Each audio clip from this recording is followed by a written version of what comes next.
Hey bitches, it's me, Levi, and I'm here today. This is gonna be a slightly longer one, I think, because I did my favorite mass market purchases of 2022. And then now it's the time for my favorite indie purchases of 2022, and it was kind of difficult because I've also befriended a lot of deck creators. So you don't want to skip out on friends. Know that if your deck isn't in here, I'll probably still love it, but I really wanted to turn this into a, I mean, everything I do is always honest, but I wanted to turn it into a really genuine thing. So, let's start with this one. This was such a good surprise for me. Oh man. You can watch the full walkthrough of this on my channel, The Nature Divine Tarot by Liam Robb. And to be honest, I haven't even used this on my Instagram a ton. But this is a very special personal deck. You can get it off Make Playing Cards because yes, that is also indie and there's a lot of hidden gems on there. So yeah, this is a very cool pagan deck. I love the backs. It's on linen cardstock. It shuffles like a dream. And it's very pagan. It's very earthy. It's very... it's very me. There's a lot of gorgeous energies hidden in this deck. And it's very simple sometimes. It's very striking. It's very gorgeous. Now, you can check the cards out up close a little bit more because, I have very different sized decks here, and I don't want to turn this into a zoom fest where you constantly have to bear with me zooming in or zooming out. Know that if you're watching this on the YouTube app on your phone, you can swipe to enlarge and make the images smaller. But there's so much cool mythology and lore in this deck, and I just love it. I also love the graphic design choices that Liam has made to give it this super vintagey look.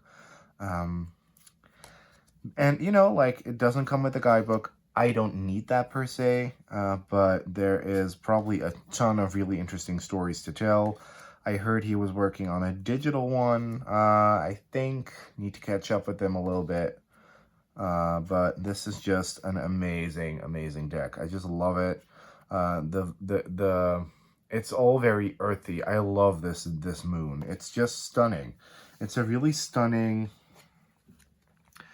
self-made deck. Liam never really intended to sell this. It was just, sort of a personal project, and the fact that he designed it. I love the box like this, by the way, in the landscape mode. I love that. The fact that he designed it and made it available is just so stunning. Something completely different. So I got this as a gift, and I didn't think I would like this, and this being the Star Child Tarot. For the longest time, I thought this was going to be a deck that was too femme. Look at that box, though. And you know what? I love it. I think it's really good. Excuse me while I vape every now and then between sentences. It's a really stunning little deck. And it's sort of ignited my love for Daniel Noel's artwork. There's so much to see in here. It gives me, the reader, so much room to breathe. When it comes to readings, because it is RWS inspired, but not in the sense where it is so cookie cutter and pre-chewed that there's no longer room for me, the reader, to get intuitive hits. Whenever I see that standard Rider-Waite-Smith image, I love seeing those images. But I also feel like it really pushes me into a mold, and I feel like this is a bit more, I don't know, it feels a bit more free flow. Don't know if that makes sense. But it's just, it's stunning. I didn't give this the credit it deserved at all. I haven't really, like, maybe I should do a first edition, Akashic edition, sort of side-by-side thing, because there are lots of differences. I did check out the first edition at the store, at the metaphysical store, and I was like, ooh, this is almost like a completely different deck. I do love this, though. I like it a lot. So yeah, this is the Star Child Tarot Akashic Edition, gray gilding. Ha ha ha, same printer as mine. That's the printer you want to go for. Really good deck. I underestimated it, and I'm so glad that I have it. Oh, another one that I had underestimated for years and that completely blew me away is this one. That's the Moon deck. Super feminine deck. Comes in this. I got the version with the gorgeous wooden box with the clasp, but that is kind of like ridiculously expensive. There's also options that are cheaper with like a box, standard box, or a bag. So yeah, the Moon deck. It's a really good oracle deck. It's an affirmation deck, but the affirmations are so potently written. And these, like I didn't even say this in the intro, these aren't necessarily decks from 2022, because I'm not one who like has to get every new deck out there all the time. This is a deck that I acquired in 2022, and I just love the way this is written. It's so powerful. And I've said this before, and I will say this again. Don't underestimate an affirmation deck, because, you know, especially with indie decks, you very often feel the heart and soul that went into it. So, yeah. I think this is really good. There is medicine in my shadow, for sure. I love myself completely and unconditionally. Yes. My instincts keep me adaptable in the face of any obstacle. I really like the illustrations a lot. I like the way these cards make me think. I'm courageous, steady, and strong. With focus and intention, I can shape energy in any direction. So it's very witchy, very powerful. When I let others shine, I shine too. That's actually a good one. I should probably repeat that one to myself a couple of times, because I have been falling into that trap lately where I'm kind of in that mode where I feel like I constantly have to prove everyone that I'm the best. No. You know, like, let others shine too. Proper rest helps me feel and look my best. I'm at home in my body and at peace in my spirit. I'm on the right path and divinely guided. Love and intimacy flow into my life effortlessly. So, you know, you guys know that I'm a sucker for good writing. And, you know, the guidebook has, like, a shit ton of rituals and stuff that you can do. And, yeah, I don't know. It's a really... Ooh. Ooh. Got the sniffles there. It's a real... That's because it's really cold up here. I'm sitting upstairs, and we don't really sit upstairs that much anymore, so the heating is off, and woo, I'm getting the sniffles. But yeah, that is definitely a really good deck. I love that they made like cheaper options for people that don't have the budget to spend on that big like handmade wooden box. So that the magic that this deck contains, you know, can be accessible to more people. I like that a lot. Oh, this one's fairly recent, and honestly, the Heart's Eye Oracle, I don't know if I'm going to do like really extensive walkthroughs for all of these. I was so wrong about this deck, guys. So I saw this, and I checked out and I'm going to be honest, and I don't care if she watches. First of all, look at the backs. So I saw this, and I was checking out the creator's Instagram, and I was like, oh, it's another one of those artists that kind of has like a witchy pagan following and got requests for Oracle decks, and it was very mindlessly put together. It's not. It's really, really good.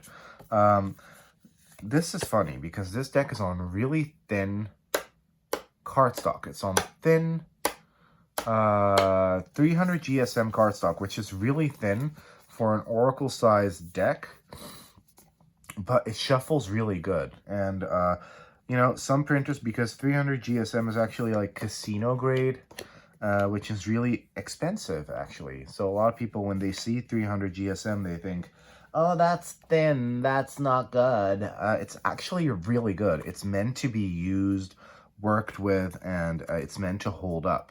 Does the deck look a little less thick and luxe because of that? Yes. But is it like really, really, really easy to riffle and bridge this deck like no other? Yes. So yeah, where was I? So this is very much like it's not necessarily a fairy deck. The illustrations contain fairies. It's more of a collection of really good keywords that match up with really great fairy illustrations. And the keywords are so meticulously chosen that I'm like, yeah, this is my jam. This is a usable, workable deck. It's on a really nice rose petal finish. I was thinking, is this by my printer as well? Because this is the kind of rose petal that doesn't stick. But it's really, really, really gorgeous, really good. I love the border. I love the keywords. I love certain motifs that we see in this deck a lot. When it comes to certain little bits of illustration, like that heart's eye. That's why it's called the heart's eye. Comes back in almost every card, and I like that a lot. And there's so much cool line work and lots of like cool stuff that you can discover whenever you like look at the deck again. And there's a lot of cool things she does with symmetry, and she's working on a mermaid oracle as well, which I like a lot. But this is a really, really good, well thought out deck. The creator is Scottish with Jamaican ancestry, and it's a stunner. It's really good. I was so surprised by it. And like I said, it's fairly new, but it blew me away so much that it deserves a spot in the gallery. So, Heart's Eye Oracle. Ooh, yes. So I'm gonna film like a proper walkthrough of this, the Neragic Moon Oracle. I saw this on Kickstarter, I think about a year ago or a year and a half ago. Loved it, didn't want to back it because this deck only has 26 cards, but it's actually a really great system where it's 13 cards for every new moon, 13 cards for every full moon. So it's a lunar deck. I didn't know that you could have such a broad range of concepts, archetypes, and keywords in a deck of 26 cards. So I really applaud the creator who wrote and drew the deck and then found a digital artist to bring the deck to life. It's very, very goddess energy, divine feminine energy. And by goddess energy, I'm not talking Aphrodite, I'm talking Mother Earth, Urda energy. I like it a lot. I think it's really, really cool. Yeah, you know, I'm not going to show all the cards. It is 3D art, but it's really good. So I have to tell you that. It's based on Sardinian magic tradition, and this is my favorite card. It's stunning, but I'm going to do a more in-depth one on this. Also, this one has really cool antique matte silver edges. And I love that. And, you know, I didn't back it because of the, you know, the cards. Then Martin got the deck as a gift from a friend who's actually from Sardinia. He was like, but this is really good. And I was still like, no, it's too little cards. And then when I went to the Atlantis bookstore and I saw it there on the table, I was like, you know what? I'm going to grab it. It's definitely one of those decks that, you know, where the mind will kind of tell you no. And then when you see it in real life, you kind of get this visceral reaction in a good way. And this is probably my number one. Like I said, these aren't in order, but if I were to pick a number one favorite deck of the year, this is it. Definitely. So more on that in another video. Uh, ooh, we have, how many more decks do we have? Oh yeah, of course. So we do have a couple tarot decks. Like I don't know if you guys all know this, but I'm kind of over new tarot decks because I feel like half of the decks that get released don't add anything to the market that's already there.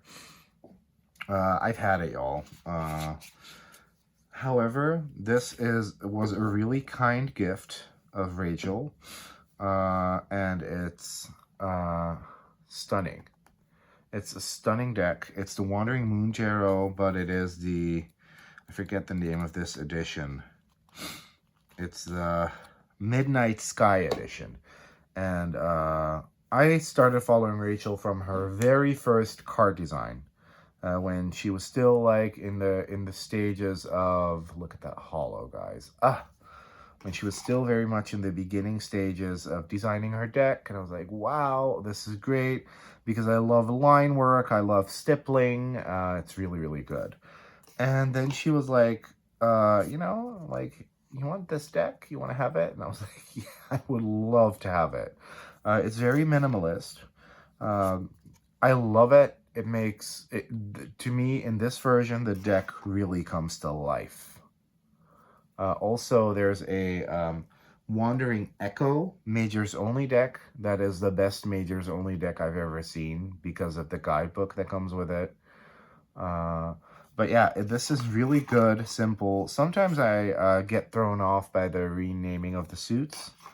But, you know, this is one of those decks where you kind of have to, you know, work with it a little bit. And then you're like, oh, yeah, that's how it was. But, yeah, like I said, this is such an amazing deck. And the quality is so luxe. And so much heart and soul went into the artwork. You know, like this was all done by hand. This is not some guru that hired an artist to like draw pictures. No, she did all this by hand, and it's stunning. I mean, maybe she did it digitally, I don't know, but it is really good. It's really good drawings, and it does kind of have that analog feel. And I don't know, this version with that black on white on hollow, just it's complete. It's insane, Rachel. This is an insane deck, and the guidebook's really good, and the box is really pretty, and you know, this isn't on its 20,000th print run for no reason. It's because it's really good, but it's also something that a lot of people like. So, you know, it's probably one of the more commercial decks I have, but I like it a lot because, once again, you can kind of feel that genuinity. Ooh. It's another Daniel Knoll deck. It's the Ocean Dreams. I did a really extensive review on this, so we're going to keep it short and simple. Everything about this deck is amazing. She's gorgeous. She's beautiful. She's Linda Evangelista. She's a model. The guidebook is really good. It has gorgeous, like, baby blue edging with sparkle. It's very usable. When I saw this for the first time, I was like, oh, this is going to be one of those super guidebook heavy, unusable Oracle decks. And I was like, when I did my review of it, because I couldn't resist the art, I started counting and I was like, no. There's actually like way more than half of the deck is like instantly usable. And then there are some cards where you would have to look some stuff up. So this is very new age, very gorgeous. Look at that. Aw, stunning.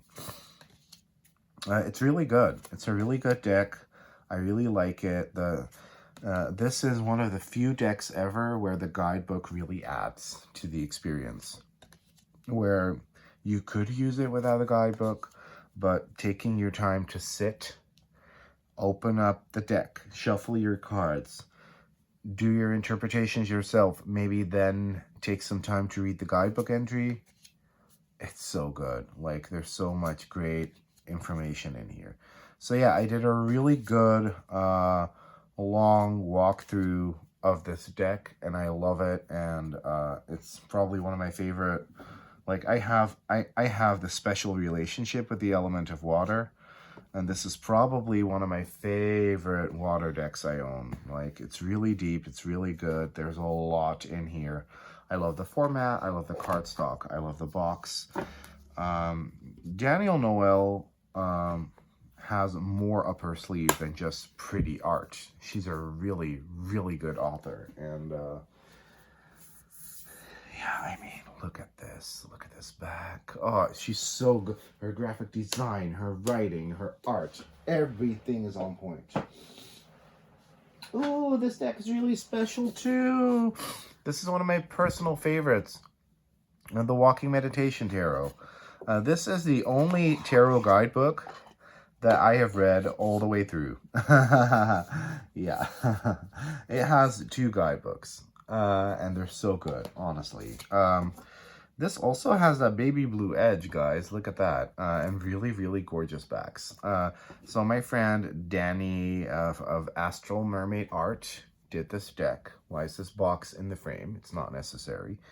And this is a full-on nature deck where, you know, we get these pictures from nature sort of put through a painted filter that represent, to at least Danielle, these archetypes of the tarot. And with me, they resonate so greatly. I know that this is not a deck for everyone, but I just can't stop talking about this deck. I love it. I really liked it from the moment I first saw her using her own prototype on Insta. I was like, yeah, that's it. That's gonna be the one for me. It's a really good cardstock too. It's such a pleasant feel. Oh man, I adore it. It's really good. Look at this chariot.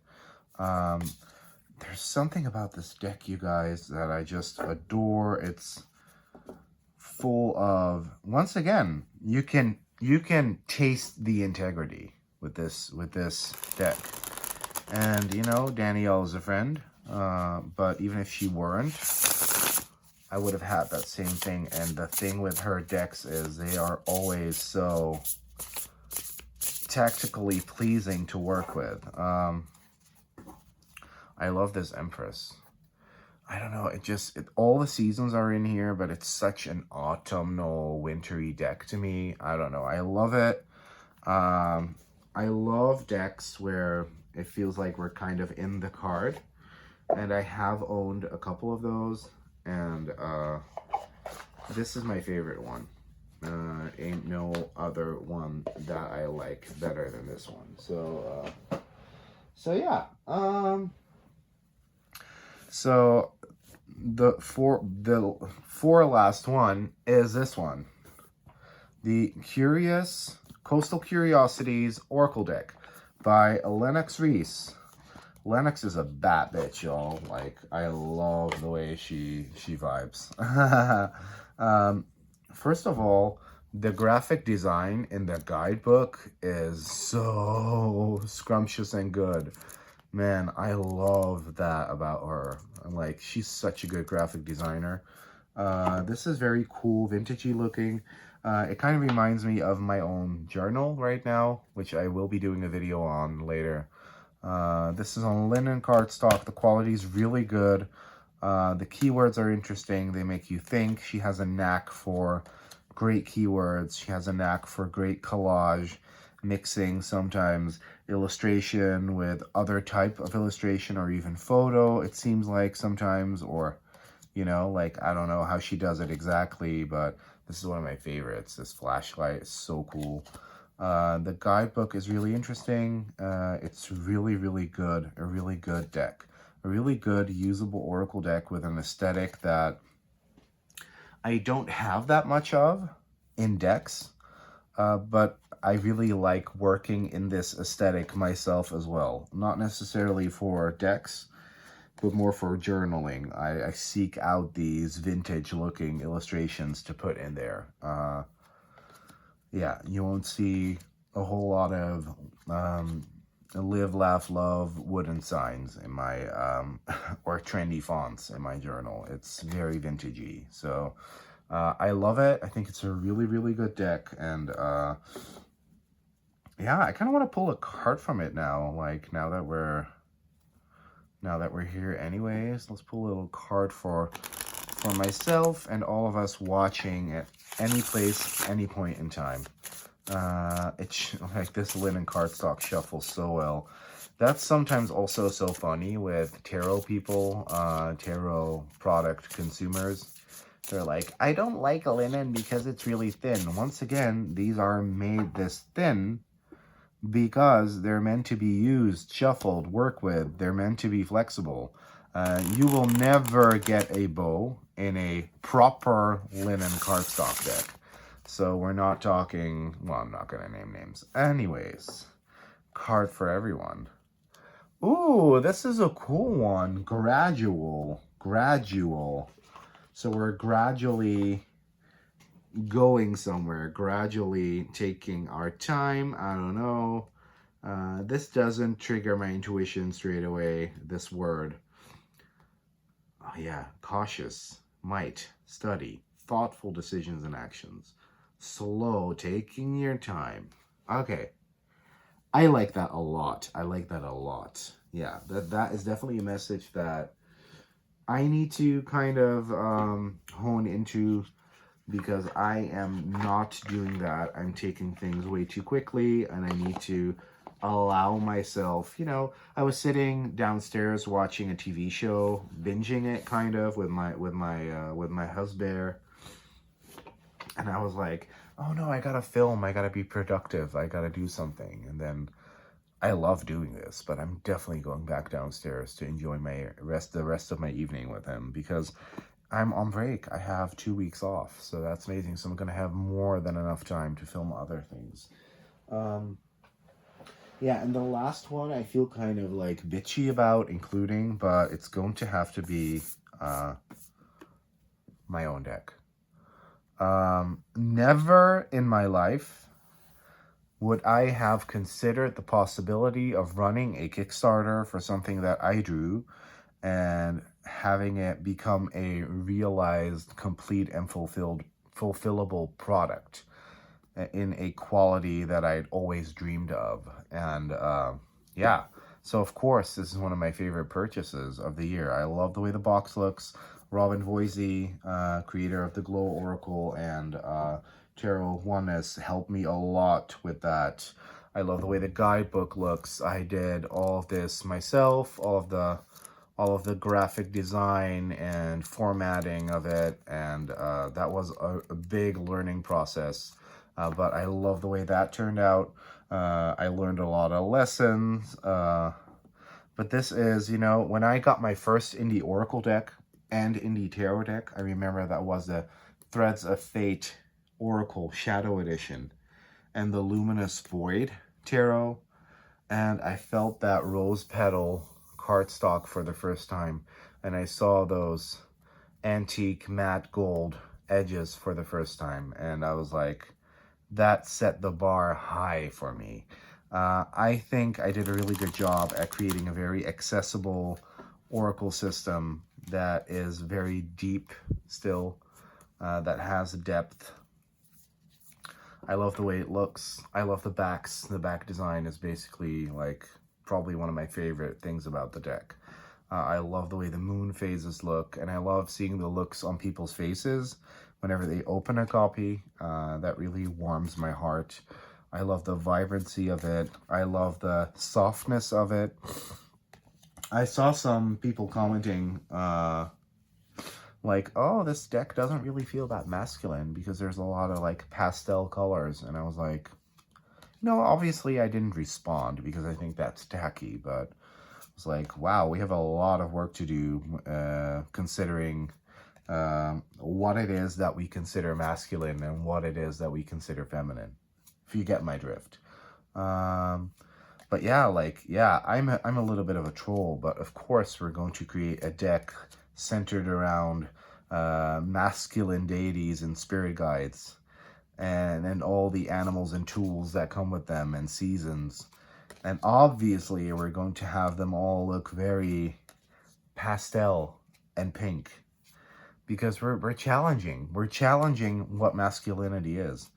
We're looking back at tales in mythology, and we're deconstructing to reconstruct. And that's what this deck to me is for. I love this card. I love the way these moon phases look. I wanted it to be this, and it's it's one of my favorite things that I purchased. Well, I didn't purchase. You guys all purchased it for me, so that I could have this and share this with other people. And I'm actually running a giveaway on my Instagram right now. I don't know if when you're gonna watch this, it's still the 26th of December. So you can head on over there, and if you don't own this deck, you can partake in a giveaway to get a free copy. Shipping is free for all EU continental residents, and then I'm going to have to ask people from outside of the Europe continent to you know, do pay for the shipping because it's getting a bit crazy at the moment. But yeah, you can win a copy. So those were my favorite decks that I got this year. Indie edition, top 10 with this deck, because obviously I'm not going to put my own deck at number 1, but this deck, the Neragic Moon Oracle at number 1. And I did want to film an in-depth review straight away after I wrap this up, but you know what? I'm going to wind down and relax with my husband downstairs and just film this at a later point in time for you guys. So thank you very much for watching. Good night and bye-bye.